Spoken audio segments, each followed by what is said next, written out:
Taste the Daily. Kovai மாவட்டம் சூலூர் அருகே பெருமாள் நகருக்கு புதிய சாலை அமைக்கும் பணியை அதிமுக சட்டமன்ற உறுப்பினர் துவக்கி வைத்தார். பெருமாள் நகர் பகுதியில் சுமார் 10,50,000 ரூபாய் மதிப்பில் புதிய சாலை அமைக்கும் பணி சிறப்பாக தொடங்கப்பட்டது. இதற்கான பூமி பூஜையில் பங்கேற்ற அதிமுக சட்டமன்ற உறுப்பினர் VP கந்தசாமி சாலை அமைக்கும் பணிகளை துவக்கி வைத்தார்.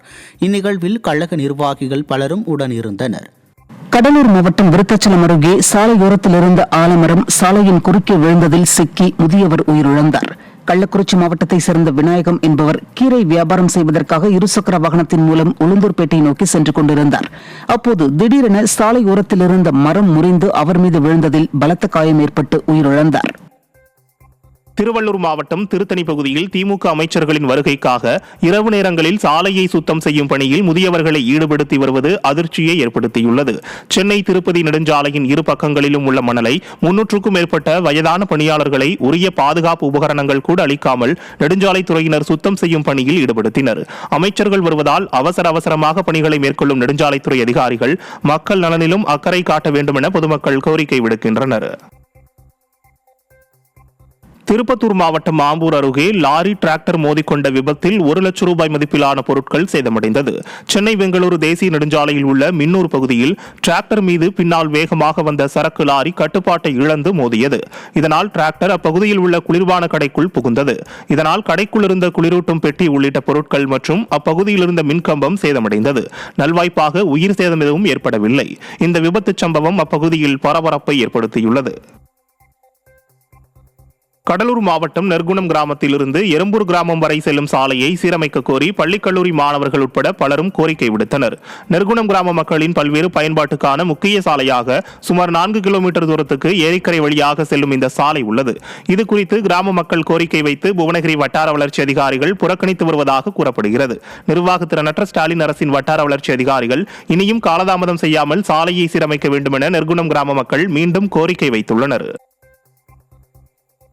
வேலூர் மாவட்டம் பேரணாம்பட்டு அருகே வனப்பகுதிக்கு செல்லும் பாதையில் மர்ம நபர்கள் அழுகிய முட்டை கழிவுகளை கொட்டிச் சென்றுள்ளனர்.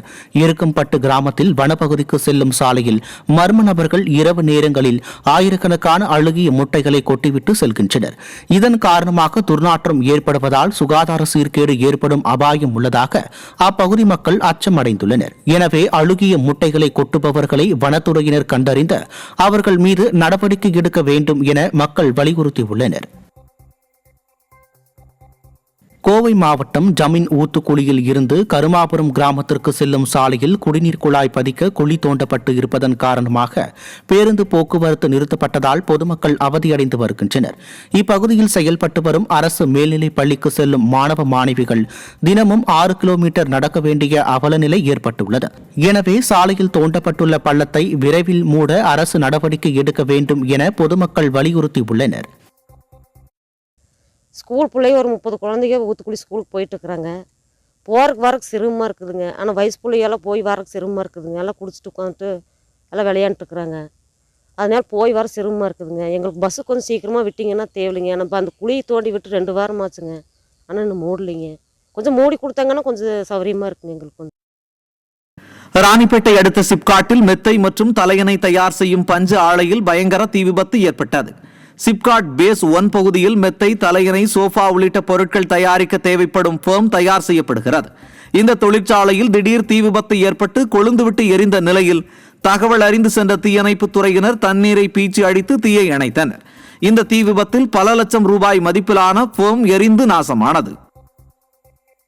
திண்டுக்கல் மாவட்டம் ஆத்தூர் சுற்றுப்புற பகுதிகளில் சுமார் 800 ஹெக்டேருக்கு மேலான நெற்பயிர்களுக்கு ட்ரோன் மூலம் மருந்து தெளிக்கும் பணி நடைபெற்றது. சித்தையன் கோட்டை, ஆத்தூர், அழகர், நாயக்கம்பட்டி உள்ளிட்ட சுற்றுப்புற பகுதிகளில் அதிக அளவிலான கிச்சடி சம்பா நெல் பயிரிடப்பட்டு தற்போது நெற்பயிர்களுக்கு ட்ரோன் மூலம் மருந்து தெளிக்கும் பணி நடைபெற்று வருகிறது. தற்போது உள்ள ஆள் பற்றாக்குறையில் ட்ரோன் விவசாயிகளுக்கு கிடைத்த மிகப்பெரிய வரப்பிரசாதம் என மகிழ்ச்சி தெரிவித்தனர். தருமபுரி மாவட்டம் காரியமங்கலம் திமுக கட்சி அலுவலகம் முன்பு நீக்கப்பட்ட ஒன்றிய செயலாளருக்கு ஆதரவாக மாவட்ட செயலாளரை கண்டித்து ஆர்ப்பாட்டம் நடைபெற்றது பரபரப்பானது. திமுக ஒன்றிய செயலாளர் இலகிருஷ்ணன் நீக்கப்பட்டதை கண்டித்து கும்பார அள்ளி, திண்டல் மற்றும் பொம்ம அள்ளி உள்ளிட்ட கிராமங்களைச் சேர்ந்த அவரது ஆதரவாளர்கள் திமுக மாவட்ட செயலாளர் பழனியப்பனை கண்டித்து காரியமங்கலம் திமுக மேற்கு மாவட்ட கட்சி அலுவலகம் முன்பு ஆர்ப்பாட்டம் நடத்தினர். நிர்வாக திறனற்ற ஸ்டாலின் ஆட்சியில் திமுக மாவட்ட செயலாளரின் நடவடிக்கையை எதிர்த்து திமுக கட்சியினரே ஆர்ப்பாட்டத்தில் ஈடுபட்டது பரபரப்பை ஏற்படுத்தியது.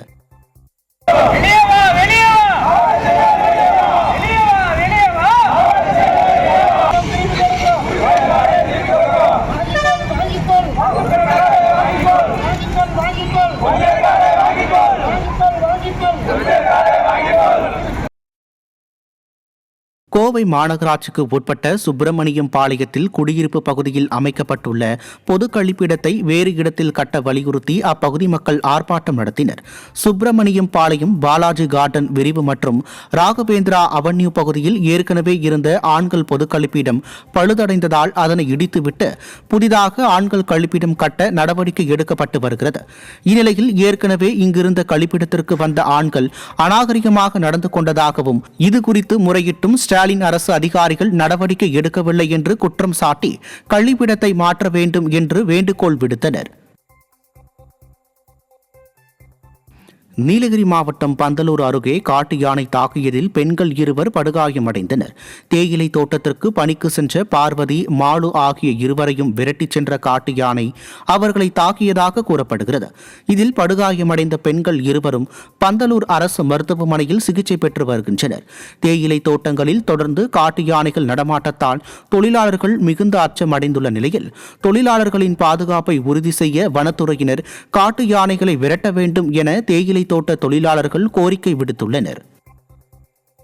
கடலூர் மாவட்டம் விருத்தாச்சலம் அருகில் உள்ள மங்கலம்பேட்டையைச் சேர்ந்த 2 பேர் குவைத் நாட்டில் புகையால் மூச்சு திணறி பரிதாபமாக உயிரிழந்தனர்.